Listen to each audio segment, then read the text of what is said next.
The heat came first. It pressed down like punishment, dry, ruthless, ancient.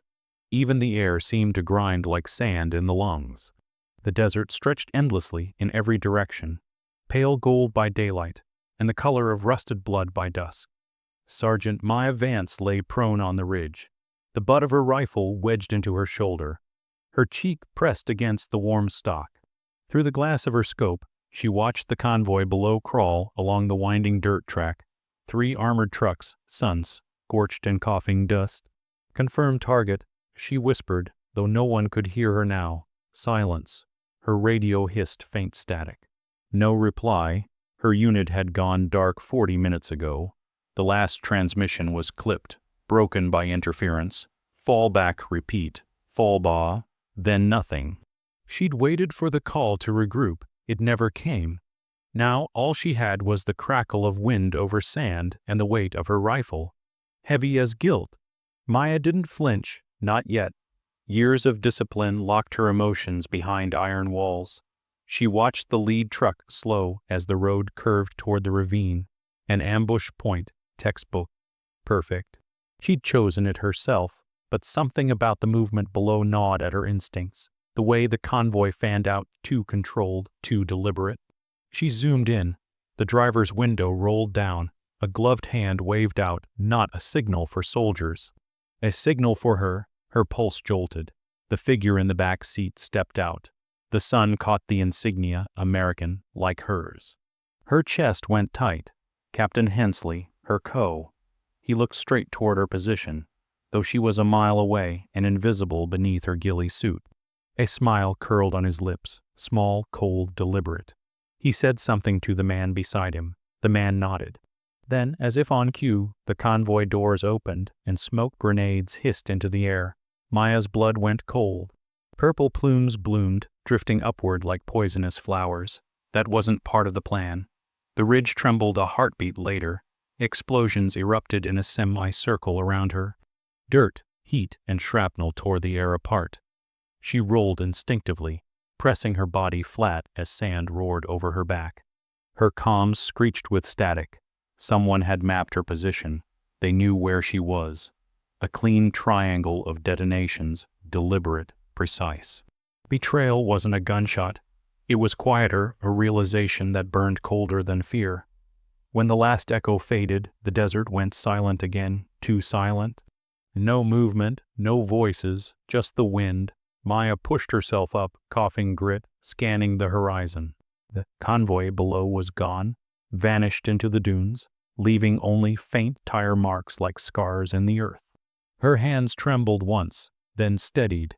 She checked her rifle, chambered a round, wiped the sweat from her brow, and adjusted her scope again.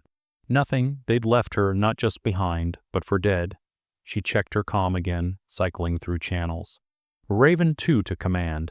Do you copy? No response. Raven 2 to any unit in Sector Delta. Do you read me? Nothing but static.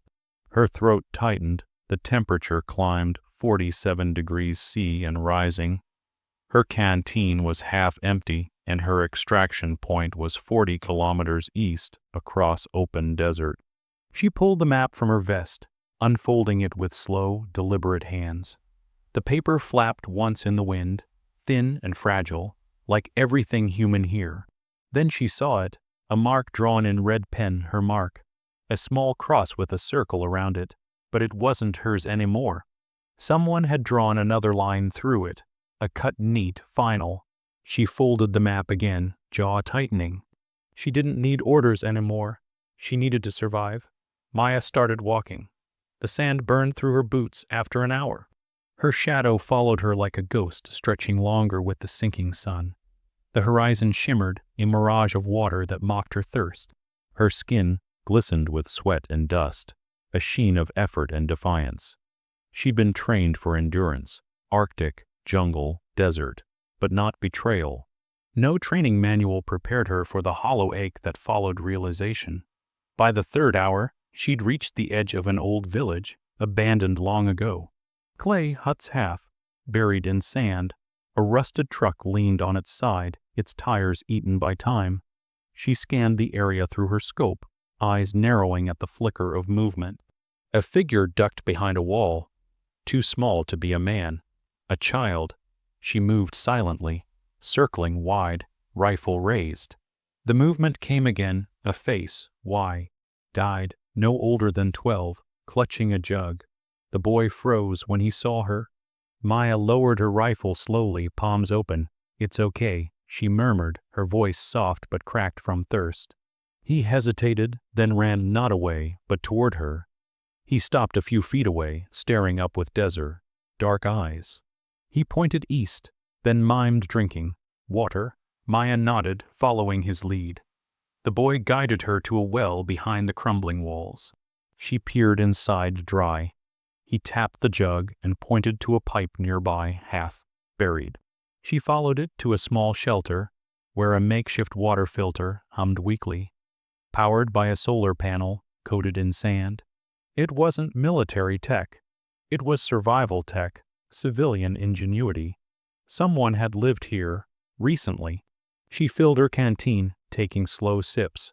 Her reflection in the metal glimmered back, eyes ringed with exhaustion, a streak of blood drying along her temple. The boy watched her silently, curious but cautious. "Who built this?" she asked. He pointed at the horizon again, where distant black smoke coiled against the dying light. Then he drew a circle in the air, mimicking a helicopter, her stomach clenched, a base, maybe a forward operating one. If she could reach it, she might find comms or rescue or betrayal again. Still, she nodded, thanking him with a faint smile. The boy turned to leave, but froze when a sound cracked through the wind, the sharp, unmistakable whine of engines. Maya ducked low, scanning the sky. 3 vehicles were moving fast from the north, cutting across the dunes. Technicals, not U.S. Convoy, armed militia. The boy bolted toward the village, but she caught his arm, pulling him behind the wall. Trucks roared closer, dust trailing like a storm behind them.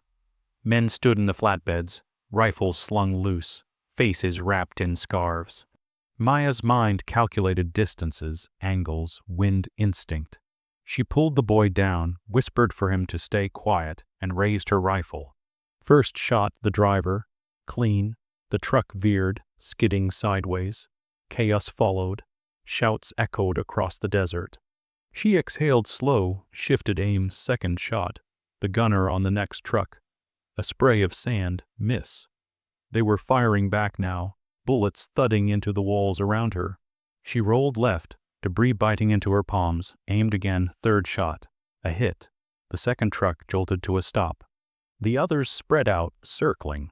She was outnumbered 10-1.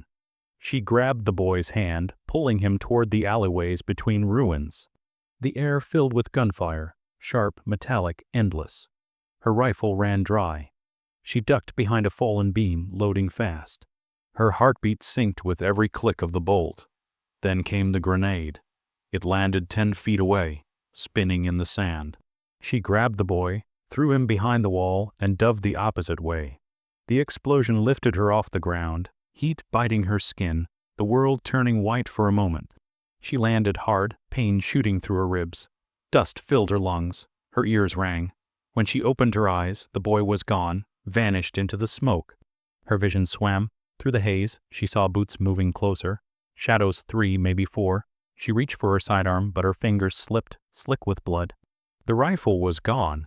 The nearest man raised his weapon. "American," he said, spitting the word like venom. She didn't answer. Her hand brushed the sand, searching. Nothing but heat. He stepped closer, lowering his rifle to her face. Then, a low, distant rumble. The men looked up. The sound grew deep, rolling thunder across the desert. Not a storm, rotors. The first helicopter appeared over the ridge, black, fast, cutting through the sun. Then another. Dust spiraled upward as they descended, the insignia unmistakable. Delta Force. The men scattered, shouting, firing into the air. The gunships answered, precision and fury. Maya rolled onto her side, shielding her head as the ground shook with impact. One by one, the trucks burst into fire. When the dust settled, she saw them, silhouettes emerging from the haze, armored figures moving like ghosts. The insignia glinted, black wolf on her red shield, Delta. One of them knelt beside her, visor glinting in the sun. Sergeant Vance. The voice was low, steady. She nodded weakly. He gestured, and another soldier moved in, lifting her gently onto a stretcher. The medic's patch on his sleeve caught her eye, a familiar insignia, the same as hers. Her chest tightened. "Howell," she croaked, voice raw. "Intel said one of ours went dark." He replied, eyes hidden behind the visor. "We don't leave our own behind." Maya's lips trembled, exhaustion, disbelief, or something deeper. The wind carried the faint echo of gunfire, fading into silence. As they lifted her into the chopper, her gaze drifted back to the ridge where it all began. The place her own unit had abandoned her. She wondered if Hensley would ever know she'd survived, or if he'd already written her off as a casualty. The horizon blurred beneath her as the helicopter rose. A vast expanse of sand swallowing the sins of men. Her reflection flickered in the window, sweat, dust, blood, and something else.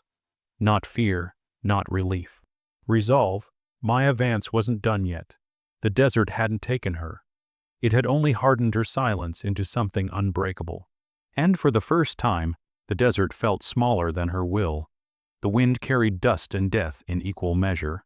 The sun hovered low, spilling molten light across the ruins of Al-Raheem, a city once alive with children's laughter, now reduced to hollow walls and broken echoes. For Sergeant Ava Stone, the sniper who once worked miracles from a distance, the mission had shifted from patient watching to desperate survival. The ambush had changed everything. She crouched behind the remnants of a collapsed archway, her breathing steady despite the chaos unraveling around her. The platoon she was embedded with, Bravo 6, had walked right into an insurgent chokehold. RPG fire tore through the market street. Bullets zipped past like hornets. But all Ava could hear was the sharp, rhythmic thud of her own pulse. She'd lost sight of her spotter, Morales, 2 minutes ago. That was an eternity in the kill zone. Bravo 6, this is Viper 2-1. I've lost visual on the convoy. She hissed into her comm, eyes scanning through the scope. Requesting coordinates, a static answered her. Then, a crackling voice. Viper, pull back to Sector 3. They're flanking from the east. Negative, she snapped. Morales is still out there. The line went dead. Ava felt her jaw tighten.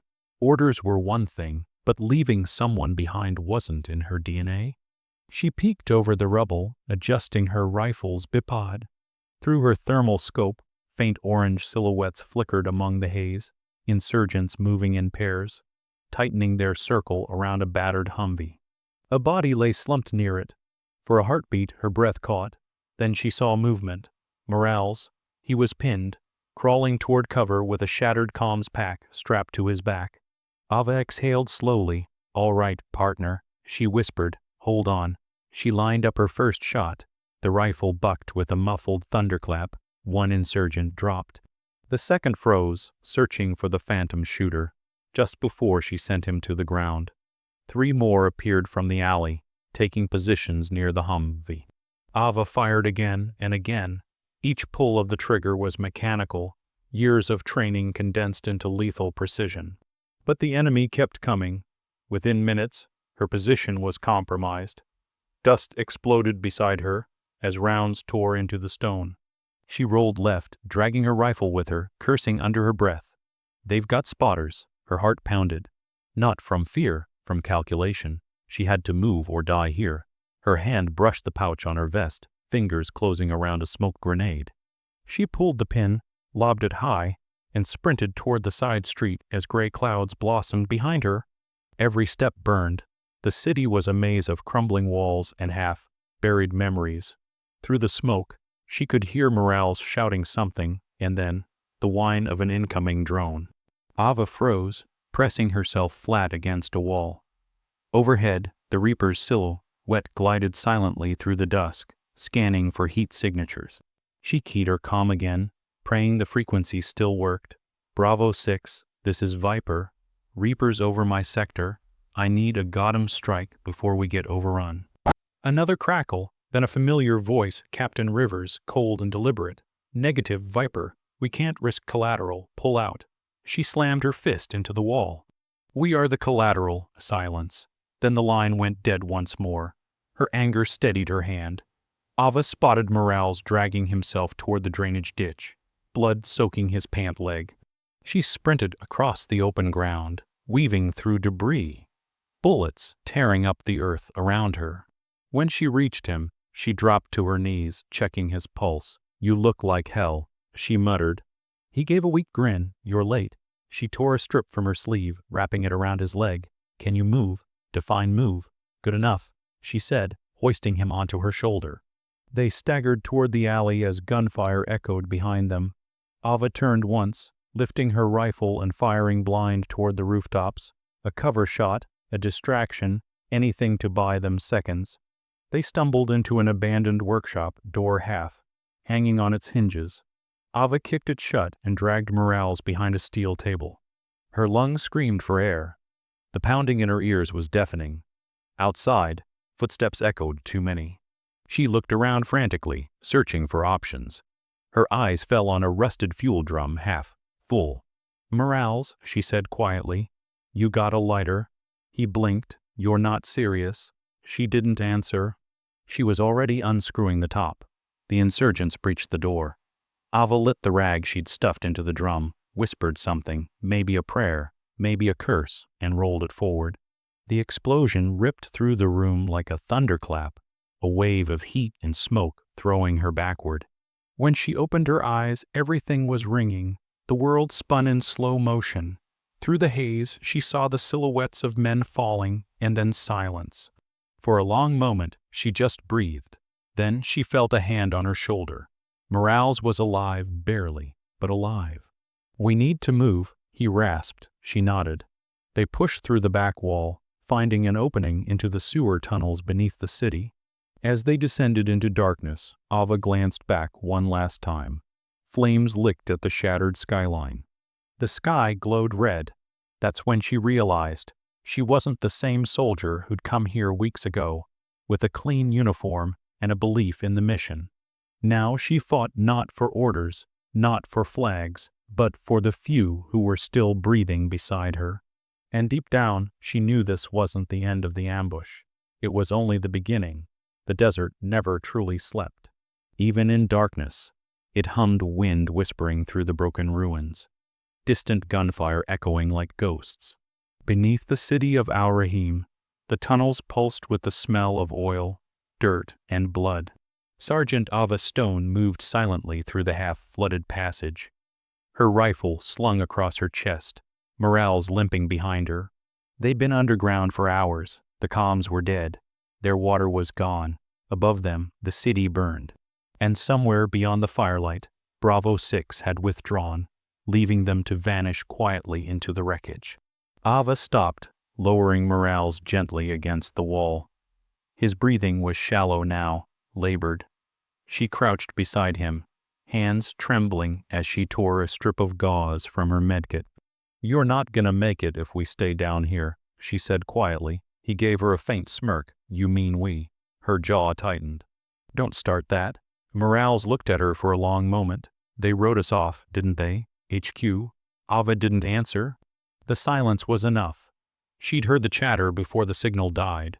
Reaper out of munitions, tactical withdrawal authorized, 2 presumed KA. They'd been erased before they even stopped bleeding. Morales exhaled softly. Guess we're ghosts now. Ava forced a small smile. Then let's haunt the bastards. By dawn, the two had reached the old city outskirts, the kind of neighborhood maps didn't bother labeling anymore. The air was thick with ash. Every step crunched on glass. Through her scope, Ava spotted movement in the distance. Insurgents setting up mortars near a collapsed school. She counted 8, maybe 10. They were preparing for another strike, and the direction of their barrels told her exactly who it was aimed for. The retreating Bravo convoy. Ava's pulse steadied. She could walk away, no one would know. But something inside her, that same unkillable core that had kept her alive through the ambush, through the tunnel, through the years of being called just another sniper, refused. She knelt beside Morales. Stay down, whatever happens, don't come out until it's over. He grabbed her wrist weakly. Ava, there's too many. You can't. I know, she said softly, but I've got a clean shot. She climbed the broken stairs of a nearby minaret, each step shaking beneath her boots. From the top, she could see the whole city stretched before her, smoke, sunlight, and ruin woven together like scars. She adjusted her scope. The first target moved into view, a man with a radio. She exhaled, slow and steady, and squeezed the trigger. The bullet cut the morning air, and the man crumpled. Then the chaos began. Shouts, gunfire. Ava shifted positions, firing again and again. Each shot was a heartbeat, each kill a second stolen for Bravo's retreat. Her world narrowed to the pull of the trigger and the burn in her lungs. But they found her. A burst of automatic fire ripped into the tower's stone. Shards flew into her face. She ducked, rolling behind cover. One round grazed her arm, another shattered her scope. The rifle was useless now. She reached for her sidearm, feeling the weight of it, the last line of defiance. Then she saw him. The insurgent commander, not through a scope, but in the flesh, climbing the stairs, rifle in hand. Ava's vision blurred from blood and dust. She steadied her breathing, pressed her back to the wall, and waited. When he appeared, she moved. Quick, brutal, she slammed into him, the two of them crashing to the floor. The rifle skidded away. They fought hand to hand, elbows, knees, instinct. The man was bigger, stronger.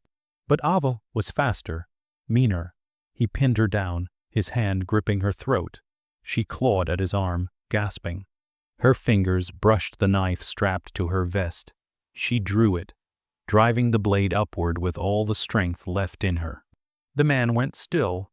Ava shoved him off, chest heaving. Her vision swam, the world tilted. Outside, the mortars fell silent. She could hear the faint rumble of the convoy's engines fading west. They'd made it out. She smiled faintly, blood on her teeth. Told you, Morales. She whispered to no one, we're ghosts. Then she slumped against the wall, the morning light spilling through the bullet holes, painting her uniform gold. Hours later, Bravo 6 returned with the recovery team. The minaret was quiet, the air still heavy with smoke. They found her body beside the shattered rifle, the knife still clutched in her hand. Captain Rivers knelt beside her, helmet in hand. For the first time, his voice broke. She saved all of us. He murmured, and we left her here. Morales, patched and pale, stood behind him, leaning on a crutch. She didn't want saving, he said. She wanted meaning. The captain nodded slowly, eyes glistening. They carried her out of the ruins wrapped in the flag she no longer fought for, not because of what it stood for, but because of what she had made it mean again. Ava Stone, the ghost sniper of Al-Raheem, was gone. But her final act, one woman against a city, became legend among the ranks. Not a story of war, not even of victory, a story of choice, of standing your ground when the whole world walks away.